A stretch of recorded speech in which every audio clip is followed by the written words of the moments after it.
Welcome to the Fathering Strong podcast, where we connect, engage, and empower fathers to be the best dads they can be for their families and communities. And now, your hosts are Bruce Stapleton and Pastor Eli Williams. Well, hello, everybody, and welcome to the Fathering Strong podcast. I'm Eli Williams. We're grateful that you joined us today. On the Fathering Strong podcast, we like to talk about fatherhood, daddies, and all things parenting. And my special guest today is none other than Kimberly Dent. Kim is a good friend. We go back many, many years now. She is the executive director of the Ohio Commission on Fatherhood, which is a unique animal in the world of fatherhood, in that it is actually the state saying we love fathers. We believe in fatherhood, so much so that we have a whole office that's dedicated to fatherhood. Kim, we are so glad you're with us today. Thank you so much, Eli. It is a pleasure to be here. You know, one of my favorite topics is talking about dads and their connections with their children. So thank you so much for having me. We're glad you're here. Now, we'd like to start by having our guests tell us something about your own fatherhood journey. Now, everybody has a father, right? Males, females, it doesn't matter. You probably have a father. So tell us about your relationship with your father to start, and then we'll get into your own parenting. Absolutely. Well, thank you for that question, Eli, because this will actually give you more insight into why I have this passion. My father actually passed away the day before I turned 5. And I remember some things about him. You know, it's so crazy. Here I am at this age now, 60. And there are some things I remember about my father. Although, you know, it was very early on in my life that he did pass away. I did have like older cousins and uncles, but not a strong male role model in my life since the passing of my dad, even up until now.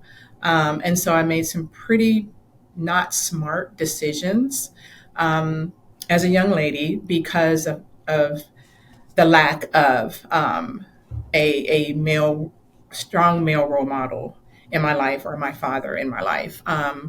And so, you know, that's kind of my journey. I mean, you know, and I don't want to call it, you know, father absence, because my dad couldn't help it. He died. And if he had not, I'm sure he would have been there for me, just knowing the type of man that he was, but he would have been there for my sister and for myself.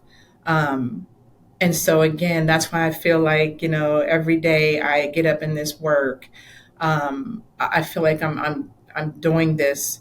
This was my destiny. I was destined to do this work, because this is not where my government work started. My government work started in child support at the local county level, and then at the state level. And then I was asked to take this role as executive director of the Commission on Fatherhood. And, you know, and at first I paused and wasn't sure. And I think that's when I met you, and some of the other amazing fatherhood practitioners that are part of OPNFF, the Ohio Practitioners Network for Fathers and Families. And you all really kind of gave me that sort of that confidence to step into this role back in 2012. And then I permanently stepped into the role under Governor Kasich in 2013.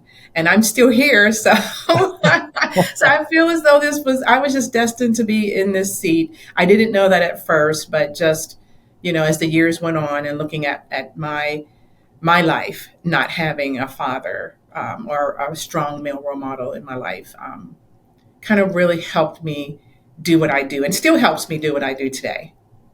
Yeah, well, you're the right person for the job. Thank you. And there are lots of women, for those of you that don't know, there are lots of women in fatherhood who actually work with fathers, or fatherhood practitioners. So it's not a domain that's exclusive only to men, but there's something that women contribute. And in fact, if it weren't for women, there wouldn't be men. So, we're all Absolutely necessary. Absolutely. Yeah. Mm-hmm.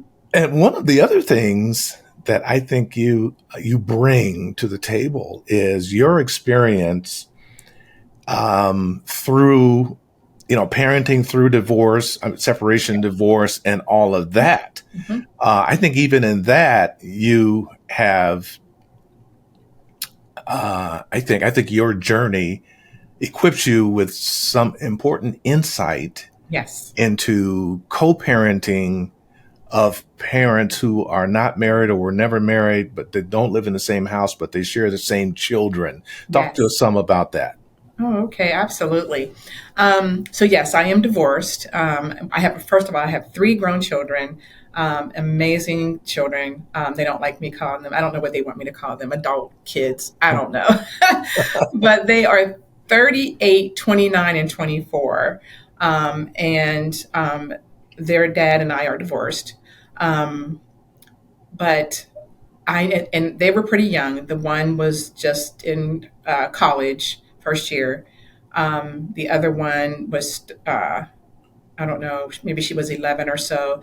And then the youngest was 5. And I remember, because he being the only boy in the family, um, when the divorce did happen, he did not divorce his children. Our divorce was between us. However, we knew the importance of our divorce not negatively impacting our children. Absolutely not, not on our watch, especially knowing the statistics of fathers not being in their children's lives. And our kiddos were not going to experience any of that. We wanted them to still have good behavior, to do well in school, to not become pregnant as teens, right? And we know what the statistics and the data shows, right? The poverty goes up by 4, teen pregnancy goes up by 7, according to the National Fatherhood Initiative. Academics, kiddos are not doing well in school. They're more likely to commit a crime, right? And so that's why we said, he's leaving the brick and mortar. That's what he said. I'm leaving the home, but don't mistake in this that I will be back, right? If I need to come back into this home to talk with one of you or to have a conversation, if your mom calls me and tells me that something is just not quite right. One of his messages to his daughters was, especially the oldest one, no guys come to the front, beep the horn, and you run out of this house. He parks the car. He comes inside. He takes off his hat. He pulls up his pants, and he greets your mother, right?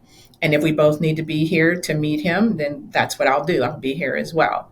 And so, what I tell women who are going through some contentious relationships with their parent partner, with their ex-husband, boyfriend, so forth and so on, is you have to get to a point where you love your children more than you dislike the situation between your partner. Once you do that, then it will fall into place. Pick your battles. Everything does not have to be a battle. You do not have to always have the last word. You don't have to be a right fighter. I stole that from Dr. Phil. I love when he talks about being a right fighter. The screaming and the yelling that sometimes can turn into domestic violence again, that's just not good for kiddos, right? And having a divorce is already an ACE. So we want our children to have as least amount of ACEs as possible throughout their lives so that they can grow up and be contributing, thriving adults and citizens, right? Realizing their full potential. And that's what we want kids to do. And I feel as though, he and I, we still co-parent. They're adult kids and we still co-parent. When we have special occasions, he comes over. For Father's Day, I'm helping them do something for him, right? Because that's the tradition. And we're just not going to drop that tradition, regardless of whom else we see or whom else we're in relationships with. They understand that we have a strong family unit.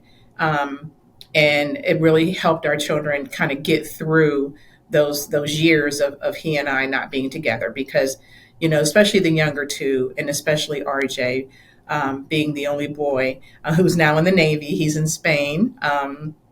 Please pray for him. He's deployed or assigned to be deployed over to the Mediterranean. But he's in Rota, Spain right now. But I know I could not have raised that young man to to the young man he is right now, the responsible young man he is right now, at the age of 24 without his dad, because I don't have the experience. My lived experience is not growing up as an African American male in the United States, right? My experience as an African American female. Um, and so, I applaud, I give kudos, I thank their dad as much as I can, for helping me in raising not just our son, but actually our daughters as well. Our daughters give guys a hard time because of their dad. He made sure he set that standard, for our daughters. And sometimes I feel sorry for their boyfriends because he said, this is the standard. I didn't do this. You didn't see me do this to your mom or say this to your mom. We've never done this. I've never said this to you. I've always treated the two of you in a certain way as princesses, and that's what they are, and that's what he expects their partners to do as well. So that's absolutely gold. And you sharing your story, I've said this for a long time. I've said it to you many times. Your story is an important one that needs to be shared with mothers and fathers who are facing divorce, or they're already divorced or never married, but whatever the case, they are raising, or they should be raising their children together. That would solve a lot of problems and reduce a lot of what you call ACEs. Why don't you explain what you mean when you say that? What is ACE? So ACEs are adverse childhood experiences, and the more ACEs you have growing up as a child, the more it's going to impact you as an adult, right? A lot of times we have adults who experience trauma, PTSD, some other maybe emotional or maybe even mental health situations. Like an ACE could be a parent going into incarceration. That's why we are so adamant about incarcerated parents staying connected to their children, and their children having an opportunity to go into the prison to keep that connection and to know that's still mom or that's still dad, right? Because that is an ACE for a child going into foster care, a child around a lot of domestic violence, and even divorce for a child. Like anytime you disrupt that child's consistency or that child's well-being, we have to kind of stand and be ready to wrap around resources for that child. And sometimes that's working with the parents, right? Ensuring that the parents are not in situations where there's, again, domestic violence, a lot of yelling, even as young as an infant's brain, and they pick that up, right? And so I also wanted to mention, Eli, just real quickly, my ex-husband has father-daughter lunch. And so they go to a special place at Easton here in Columbus. Nice. And it's his two daughters and he. And I asked one time, I said, "Oh, well, that's really nice. Wonder, can I come one day?" And they meet, no, no, Mom, this is not for you. No, you cannot come. That's rich. You cannot come. This is just for us and our dad, right? And I was only joking. I didn't really want to. I just wanted to see what their response was going to be, because I do understand that is a special time and a special, moment for him to stay connected to them, even as adult young ladies. So I did want to just put that in there. I'm really glad you did. Yeah, because that makes the point I was making, that fathers bring something so important for their daughters, not just their sons, but their daughters as well. And them having that close relationship with him, I'm sure, has helped them to make better choices, even in men themselves. Yes. And that's something I didn't have, right? That's why I know that, like, yes, we did the right thing, by still coming together and showing them that, you still have two supported parents that not only support you, but support one another. A lot of folks don't know this, Eli, but I am going to tell you this, and all of your I won't tell anybody. You won't tell anyone, okay? If it hadn't been for my children's dad, I would not have my master's degree. He was so instrumental in ensuring that I could work a full-time job, go to Ohio University down in Lancaster after work 2 times a week, sometimes three times a week if it was summer, to complete my master's program. But he stood in the space of getting homework done, cooking dinner on those evenings when I had to go down and go to class. Right. And so, again, I thank him for that. I mean, he has been not just, a good father, but a good supporter of me because he knew, again, the more successful I am, and ladies, the more successful dad is, the more successful your kiddos are going to be, Yeah. right? Yeah. It just kind of plays out that way. And so he was just, again, very helpful in that as well. Thank you so much for sharing your story. So insightful and so encouraging and inspirational for me and for those who are listening, I'm sure, particularly those who are currently in a divorced or separated situation and perhaps even never married, as I said before. Mm-hmm. We hope it's an encouragement for them to work extremely hard and do whatever they need to do to get on the same page with their parenting partner to actually be partners in raising their children together. So thank you for that. My pleasure. My pleasure. And I don't want anyone to think like, oh my gosh, it's easy, because it's really not. It does take a lot of, insight. There's times I had to bite my tongue, believe me. I mean, there's times, but again, focusing on your children always brings it back into perspective. It's like, oh, well, that's okay. I'll let that go because he's doing what's best for what he feels is best for the children. And so I'm going to go along with that. Right. So again, you don't have to fight every battle with him. Yeah. And I also wanted to mention, Eli, because you did mention never marrieds. Some of the work that we do here at the Commission, of course, is prevention work. But what I also kind of, outside of marriage, because again, times have changed and a lot of people don't believe in marriage and don't get married, but they cohabitate, they bring children into the world, but ensure that it is a healthy relationship, whether you're married or not, that it's a healthy relationship. You know one another, you are friends. And I think that's what happened with my ex and I. We were friends first. We knew how to be friends. And so after the divorce, we know how to be friends. So, because we that was sort of the foundation of before we got married, was being friends, right? And so the marriage didn't work out, so we just kind of defaulted back to being friends, and that's kind of where we are, right now. So I just wanted to mention that because sometimes, it's not a divorce, it's a cohabitation. Or, maybe it's not even that. Maybe it's just a dating situation where you now have a child, but, young men and young women, date first, make sure it's a healthy relationship, know what each other want, and again, I speak this because of some of the cases that I saw come through child support where, they didn't know each other. They didn't even know each other's Right. like legal names. They knew nicknames and that was it. And so it would break my heart because now here we are with a child support case. They're trying to learn each other while there's a child in the midst of this. Right. Yeah, absolutely. Well, listen, we're going to take a short time out. And after this break, let's talk some about the work of the Ohio Commission on Fatherhood. Okay. Because I think that it's so unique in the country, maybe even in the world, that we want everybody to know about it. So my guest today is Kimberly Dent. She's the director of Ohio Commission on Fatherhood. We'll have more with her after this timeout. We dads and father figures need each other. We need a safe, non-judgmental place to share our stories, challenges, heartaches, and joys. Fathering Strong is just such a place. A new online community of connected, engaged, and empowered fathers. Learn more at www.fatheringstrong.com.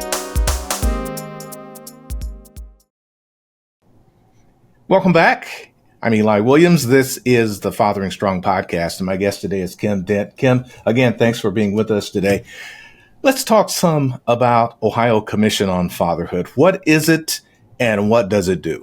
Oh, okay. Absolutely.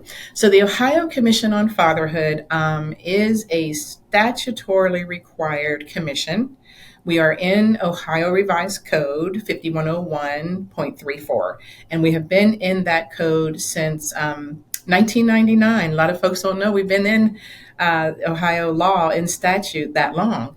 And so the Commission on Fatherhood, again, is a state department that has commissioners. There's 20 commissioners representing all three branches of government. On our website, fatherhood.ohio.gov, there is a whole page on our commissioners. You can meet the commissioners and also attend the commission meetings. But all three branches of government, the governor has a designee. There are 6 members from the General Assembly, 4 members from the House of Representatives, and 2 senators.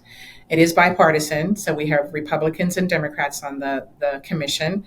Again, because everyone's should have a concern for Ohio's children, right?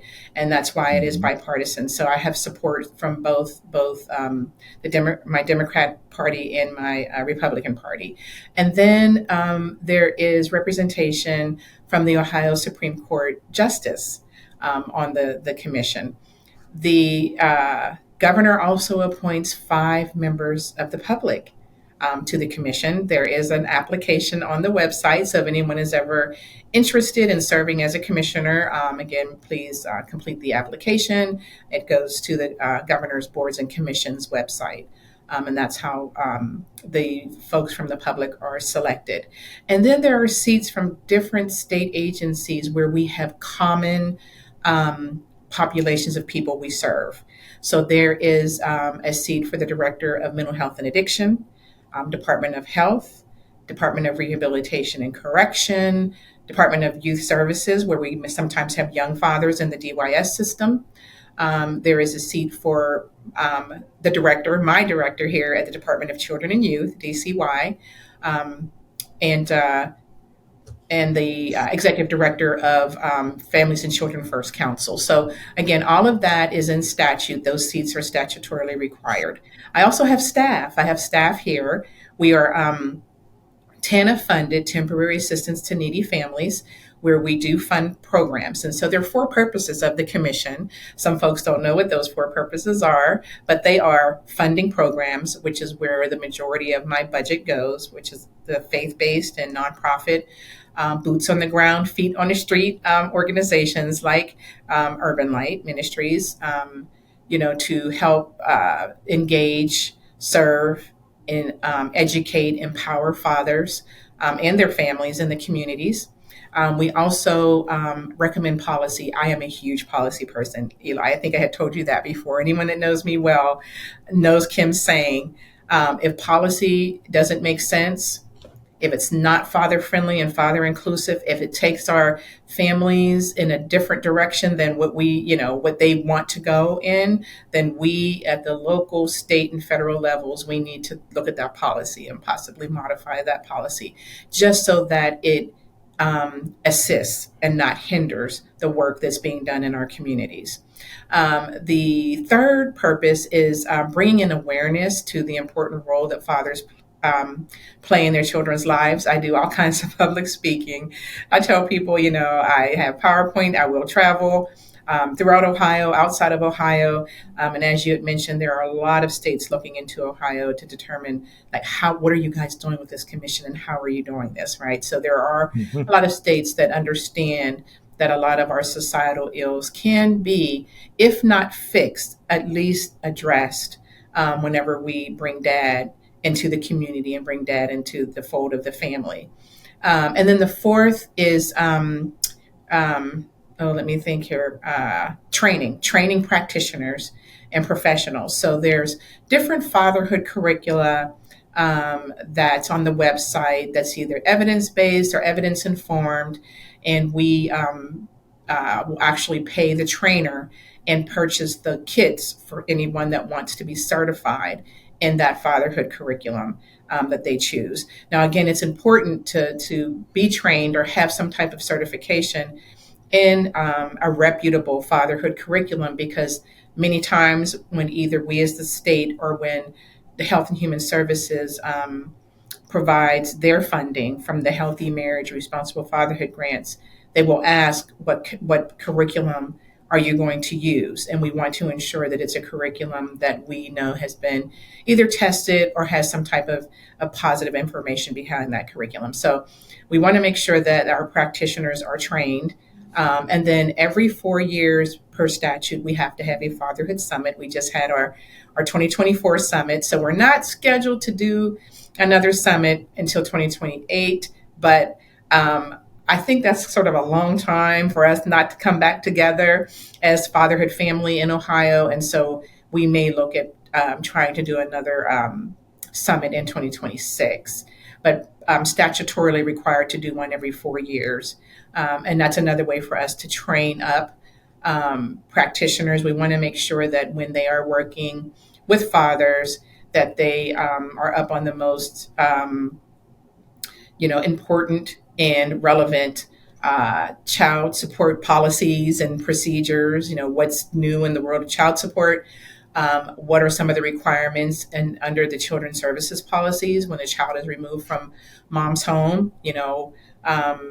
What is the caseworker at the local level really supposed to do when it comes to dad, and how they engage dad? We have a best practices toolkit for child protective services workers on our website to help them engage fathers, because some of them mentioned that, we don't really know what to say or what to do.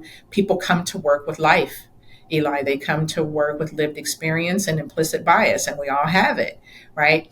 But my request is to park the implicit bias at the door before you start to work on a case and that could impact a family, because you're bringing your own kind of feelings and your experience into the work.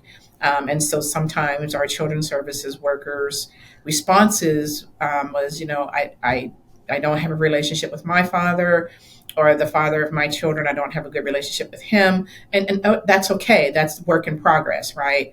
But you're a child protective services worker, and what you're supposed to do is your actions are supposed to be in the best interest of the children, or of the child. And many times that means that engaging dad and not putting that child in foster care, right? Or putting the child with maternal grandma, right? Or granddad when they're on a fixed income.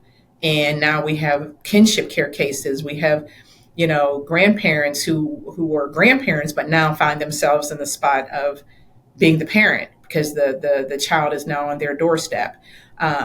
But did that have to really happen? Did we really look at where dad is? And is dad in a position as the other parent if that child is removed from mom's home, right? And so we're always about reunification. We do want to keep kiddos out of foster care. That is one of the goals of DCY, of the Department of Children and Youth, is to decrease the number of children going into foster care, right? And keeping them with kin or kin-like, folks, if mom or dad, whomever's home the child was removed from. Again, we don't want to disrupt that child's life as much as sometimes I think we do, and we shouldn't, and we don't have to. And so that's why it's important, again, that our fatherhood practitioners know when they're working in the local community, how to work with child support, having the good relationship with children's services, so that they can keep those connections going as they're trying to reunify families, or maybe even place the child with dad or even dad's family. If dad is the paternal family, is also, again, a very important, entity to the child, not just maternal. Very informative. Now, when we come back after this break, I'm going to ask you about your partnership with Ohio Practitioners Network for Fathers and Families, because I want to get into community mobilization or county mobilization, and how you work together with OPNFF to do that. My guest today is Kim Dent, and she is the director of Ohio Commission on Fatherhood. We're talking Ohio and what Ohio is doing around fathers. Kim is an important part of leadership in that. Stay with us. We'll be back with more after this. Do you know a new father who could benefit from a basic introduction to healthy fathering principles? POPS 101, a free online course consisting of 4 one-hour sessions in English or Spanish, could be perfect for him. Pops 101 lays out practical steps toward becoming the protector, order keeper, provider, and stabilizer his child needs. Learn more at urbanlight.org. My guest today is Kim Dent, and we are talking fatherhood today on the Fathering Strong podcast. And Kim, that was very instructive, not so much for me, but for our listeners who may have no idea what Ohio Commission on Fatherhood is and what you do there. And one of the projects that Ohio Commission on Fatherhood has took it on years ago, is around mobilizing communities. Now, this is extremely important. As I can tell you first person, how important it is to have collaboration, healthy partnerships in a community if you're going to deal with fatherhood. It's like attacking poverty. You can't do that by yourself. You need everybody at the table. And the more strategic and the more planning and the more coordination that is done, the more effective it's going to be. And so Ohio Commission on Fatherhood, probably back in 2011, was it?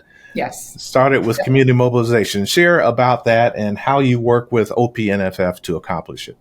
Absolutely. Well, my brothers at OPNFF, let me just give a big old applause just before I even get started.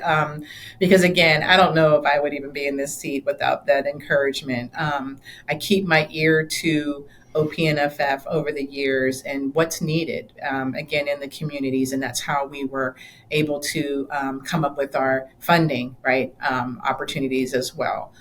So going back to the Ohio County Fatherhood Mobilization Initiative that did start back in 2011. And again, we know here at the state level, we can provide funding and resources and training and different things like that. But the real work, where the rubber meets the road, is down in our local communities, in our counties. And that's where families that live, they work, right? They worship, that's where a lot of the work needs to be done. And that's where, again, a lot of the societal ills that we talk about, such as infant mortality, kindergarten readiness, kiddos and their behavior, teen pregnancy, trying to, again, wrap around services for families. And we know that at the state, we can't really do that. That has to happen in the communities. And so the mobilization is a way for us and to support, as the state, local counties with seed dollars. It was $10,000, and that's what it is now. And we're looking to possibly increase that, because we understand that over the years, it takes more and more resources to put toward trying to address some of the issues that we're trying to address. So the mobilization brings to the table a leadership team.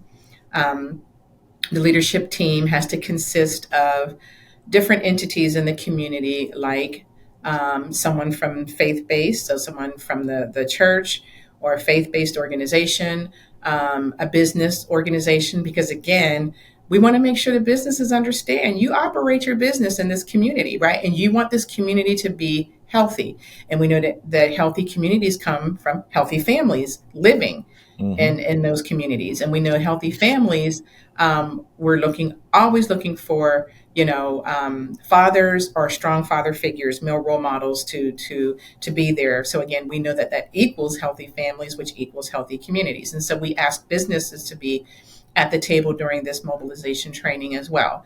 We ask for the director of child support, director of child protective services, again, for reasons that I talked about earlier, an elected official. So it can be someone who is on the General Assembly that represents that district or that county, or it could be a commissioner, maybe an elected commissioner or a mayor. We did have one county that actually had the city mayor as part of the mobilization leadership team. It can also be someone from the local jail, not the prison, because again, we want this to be about the local programs coming together. And what they do is you assess your county, because you want to know what's really going on in my county. What does the divorce rate look like in Franklin County, in Clark County, in Perry County? What does the high school graduation rate look like, right? You want to take a look at what's really going on in your county, and then you want to have a community conversation about what you assessed. Mm-hmm.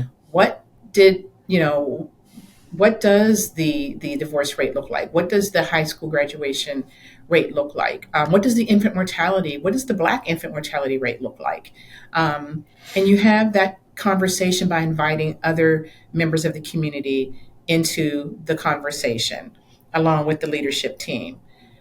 And then you sort of talk about, okay, well, if we were to work more intentionally with fathers to address our infant mortality rate because it is high, or to address high school graduation rate because it's so low and the divorce rate is so high, maybe what we need to do is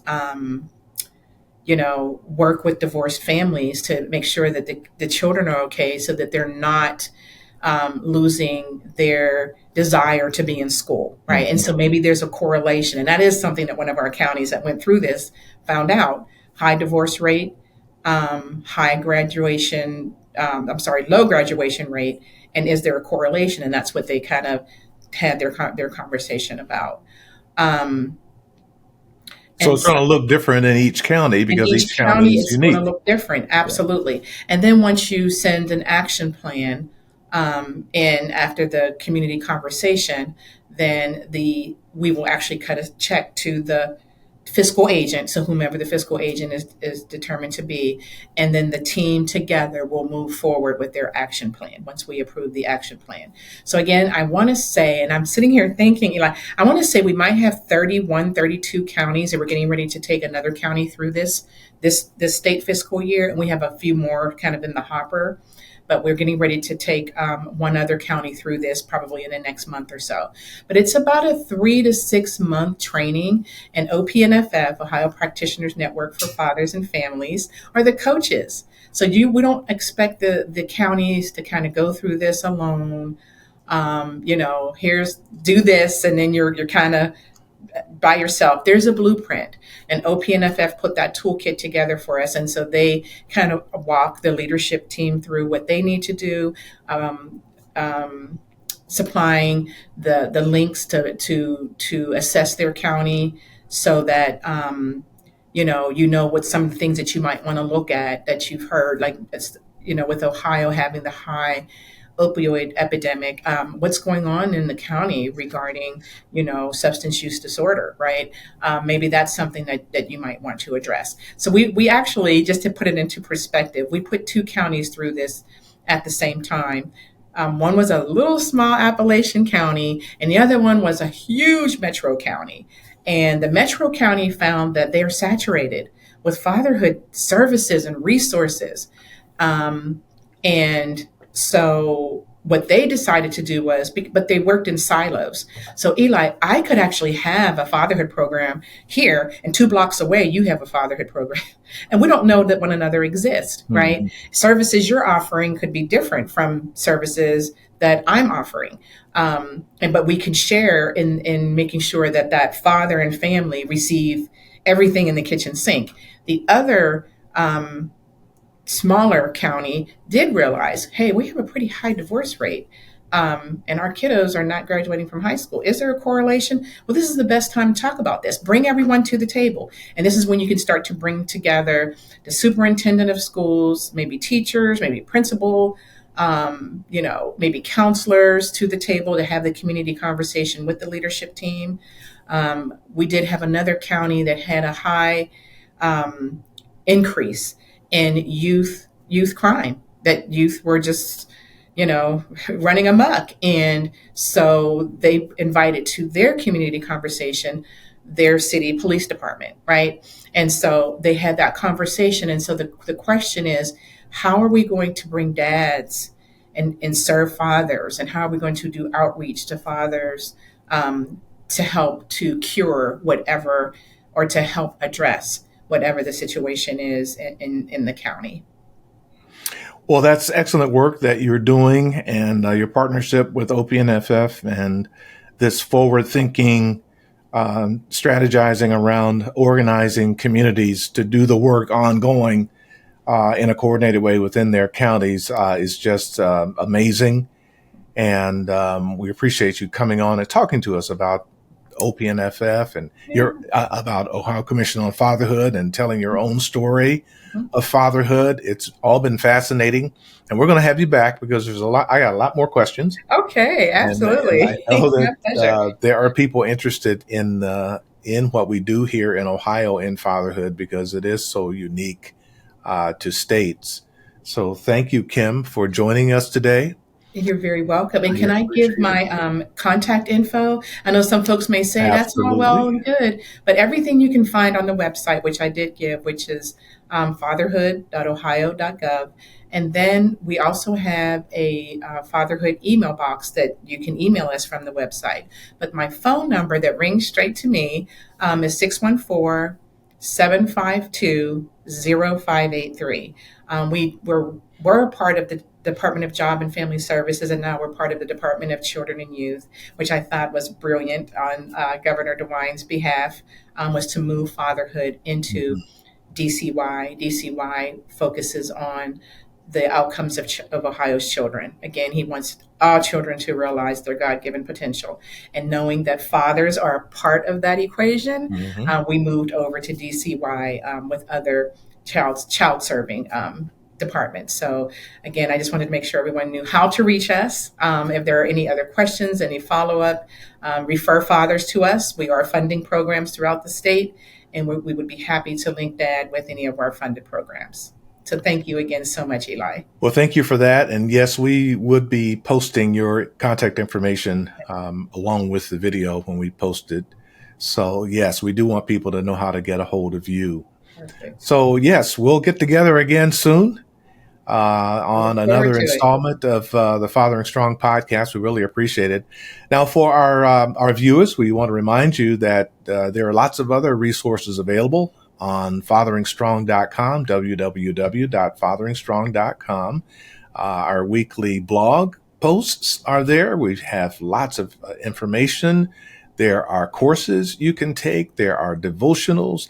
And, of course, our weekly Fathering Strong podcast as well. And you can become a part of the virtual Fathering Strong community available to fathers so that we can connect with each other to encourage one another along our fatherhood journeys. So all of that having been said, thank you for joining us today. Thank you, Kim. Join us again for the next edition of the Fathering Strong podcast. Fathering Strong is powered by Urban Light Ministries, a not-for-profit organization serving the needs of families and children for nearly 30 years. Your support helps us continue turning the hearts of fathers to their children while meeting some of the immediate critical needs of struggling families with small children. Contributions of all sizes are welcomed at www.urbanlight.org. The Fathering Strong podcast is a production of Urban Light Ministries, with technical assistance from the Momentum Group, and Harold Rayford provides the theme music. So thank you for listening.